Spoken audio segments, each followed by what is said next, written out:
Hi, everyone. Well, it is that time of year when kids are going back to school, and there are some parents that are very happy, and there are some parents that are really struggling.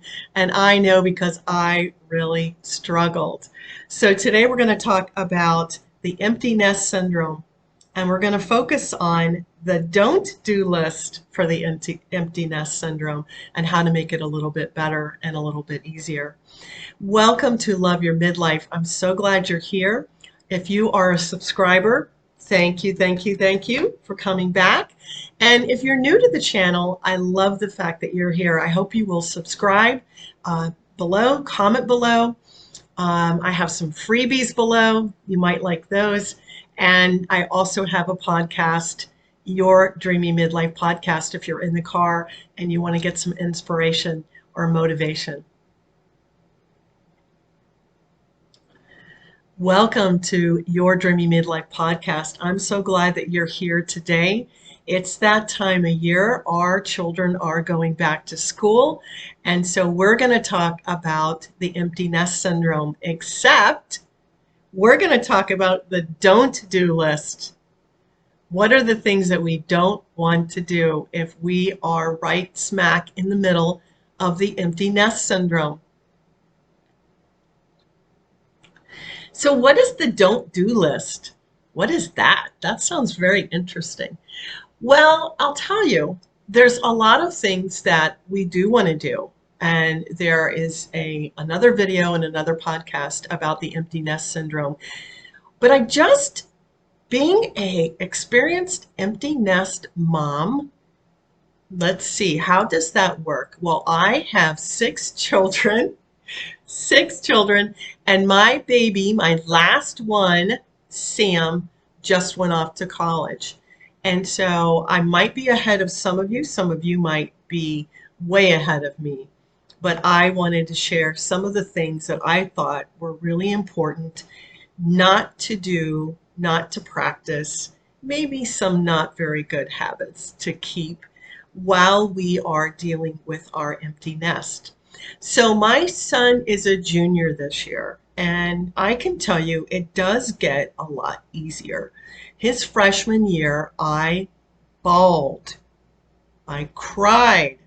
I was sad. Everything made me sad. When I was in his room, I was sad. If I was putting his clothes away, I was sad. And I had a hard time with it. I'm not going to lie.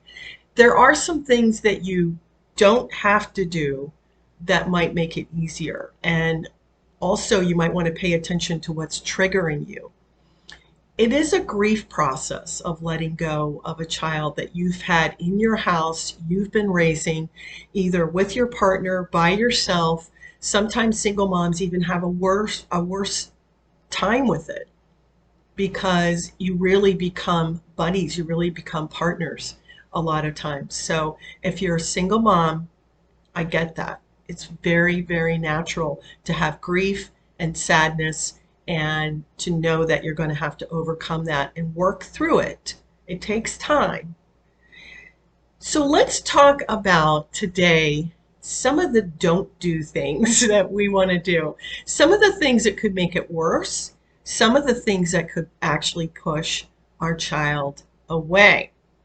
All right, number one, don't make your child feel guilty. All right. I know as moms, this comes so naturally to us, right? You didn't call me. I haven't heard from you, right? We don't even really think about it. It just pops out of our mouth, right? And we're like, oh, maybe I shouldn't have said that. And instantly your child is on the defense. So I would really recommend you don't go down that road. Don't be that mom that's like, why haven't you called me? Why haven't you done this? Blah, blah, blah, blah, blah, blah. You'll probably drive them away if that is your approach. And you'll probably upset them. And neither one of you are going to get what you really need. Neither one of you are going to get what you want if you're guilting them into that kind of whatever it is that you're looking for, and they're doing it out of guilt, right? Okay, so we don't want to guilt our children. Don't take their behavior personally. Now, this definitely happened to me a few times, especially with boys, and I had 5 boys. 5. I'm not kidding. And I got really used to boys. And it's not that they don't love you, it's not that they don't care, but you may not hear from them for 2 weeks, and all of a sudden they need the Netflix password, which is like a big joke among the empty nesters. How come I only hear from my son when he needs something? Well, remember, this is a big time for them too. This is a huge transition for them.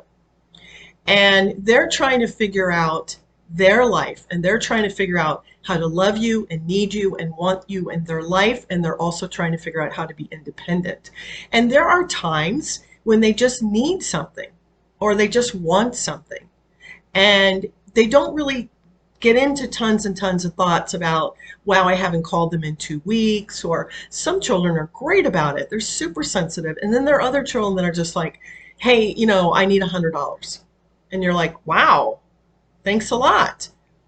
So try not to take their behavior personally. Try to let them grow up. Try to be there for them, and try to set some boundaries for you to make you feel better. What is a boundary for you that might make you feel better? The other thing is, don't deny your emotions and your feelings, and don't let other people tell you, it's fine, it's perfectly normal, it's okay. We don't want to do that. That's a don't do. When we push our emotions down, and I've talked about this a lot, it can backfire on us. It can really backfire on us. Deal with your emotions, deal with your sadness, deal with, even if you go into depression, maybe go to a therapist, maybe get some help. Maybe it's time for you to hit the restart button on your life. But it's okay to cry. It's okay to feel sad. It's okay to feel grief. So don't deny that. Let your body manage the grief and what's going on in your body. Some people don't have it at all, and some people have it really bad. So depending on where you are, identify it, sit with it, and know that you want to move on out of it. You don't want to stay there. That would be very bad for your child. Letting go is really key. Don't be one of those needy parents that hangs on to their child, with their fingernails. Be willing to let them go. Be willing to know this is their time to fly and be supportive. That's incredibly important. Don't be one of those parents that criticizes your 18 or 19-year-old who's trying to figure out life. Let them grow up. Let them solve their own issues. If they didn't sign up for the food plan and they're trying to figure out food, of course you can help them, but don't enable them. Let them grow up. And don't be one of those parents that's like, well, I'll do this and I'll do that and I'll Venmo you money and blah, blah, blah, blah, blah. And they need to feel a little bit of the consequences of them not paying attention. And I can speak from experience because my youngest went off to college and did not get signed up for the dorm in time, and then he got stuck in the wrong dorm. And I was like on pins and needles. I'm not going to lie. It wasn't easy for me, but I needed him to grow up and I needed him to make some decisions. And so we came to sort of a medium place that we met. And that was, I reminded him of some things, but he was still expected to get them done. Okay. Remember, they have 4 years to figure out their education and figure out a career. And with God's help, they're going to be able to go out and take care of themselves in the world and get a job. And so it's got to start really soon, that you support them and you don't second guess them. and you let them solve their own issues, their own problems. It's really hard. I'm not going to lie, but we need to do it. It's really important. Um, the other thing that's really important is keep looking for what you want while you are in this process. Keep wanting more for your life. And don't be one of those parents that just stay stuck. And it's not being a very good example to your child. So the example to your child is that I brought you home from the hospital, I did the best I can, and now it's time to let go. And you go figure out what you need to do, and I'm going to figure out what I want to do. And that will speak volumes to them. Don't be one of those parents that doesn't have any boundaries.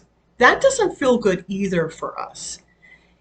It's really important to have boundaries, especially if your kids are coming home on the weekends or they're coming home on the summer.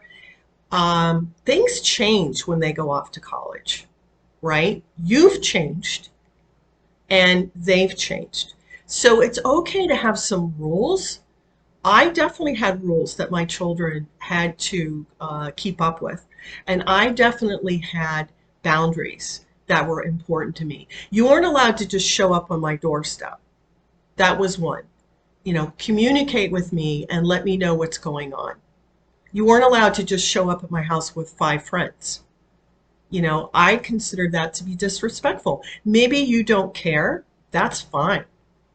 But maybe there are some other boundaries that are important to you. All right. If your children come home from college and they're blasting music till 2 o'clock in the morning, there's nothing wrong with you saying, that doesn't work for me. I go to bed at 11 and you need to respect my boundaries. So what you're teaching them is you're teaching them about life. And you're teaching them that they need to be considerate of other people. And the person in this scenario is you or your spouse or your husband. But you're teaching them something really important, which is they don't get to just come back into your life and walk all over you. You're not helping them if you do that. And remember about finances. It's very important to don't be one of those parents that just hands them a credit card all the time. I really wasn't, and it's hard. You want to give them everything. You want to take care of them. If they've gotten a scholarship or they're doing really well in school, you want to be one of those parents that's like, I want to pay for everything. Now, this is a very personal topic, and I would really recommend that you and your spouse or your partner, or if you are a single mom, think about what you want that to look like. But just handing them money all the time is not helping them grow up. And I will tell you from experience that I have 4 children that are out of college and on their own, and they have thanked me for helping them grow up and helping them manage their finances. They were not allowed to have a credit card and they had to be responsible. So did we help them? Yes. Did I hand them a credit card? No. There are kids out there in college that are buying $5,000 purses. Do I think that sets the right stage for an 18 or a 19-year-old? I don't. I don't. And mom and dad are paying for it.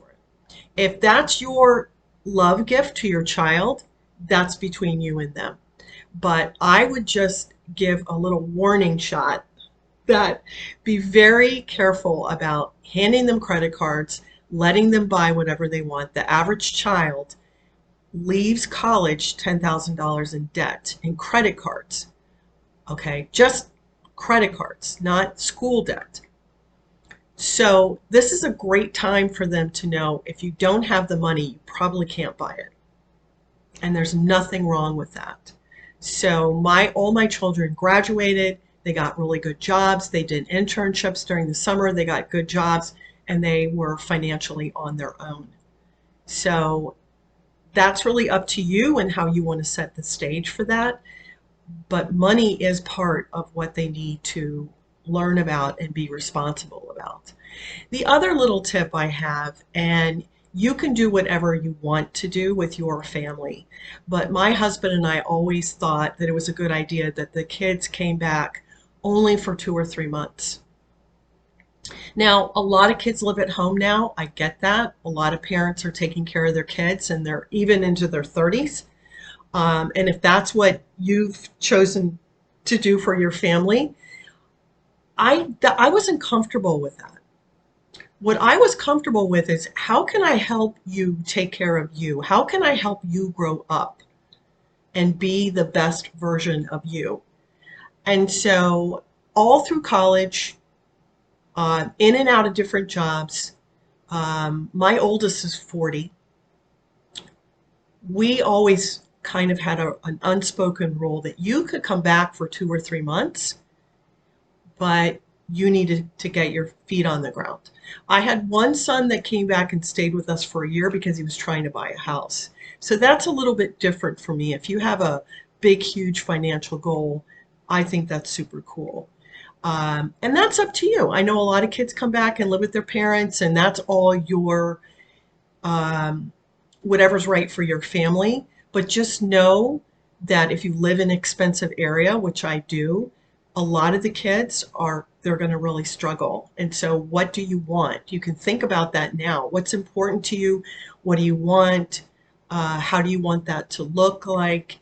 And then if they do come back and stay with you, what are the rules? What are the boundaries? What are the expectations around that? Um, that's a really important thing to think about. So it might be down the road for some of you, but it might be a discussion that you might want to have with your partner. Um, and just remember that this takes time. So don't be one of those parents that's like, I'm over it, I'm fine, I don't want to talk about it. It takes time. Give yourself a hug, a nice little hug. Know that you did a great job. And when you start having negative feelings come in, whether it's worry, doubt, anger, maybe they did something naughty, whatever it is, just realize that they're growing up. It's part of life.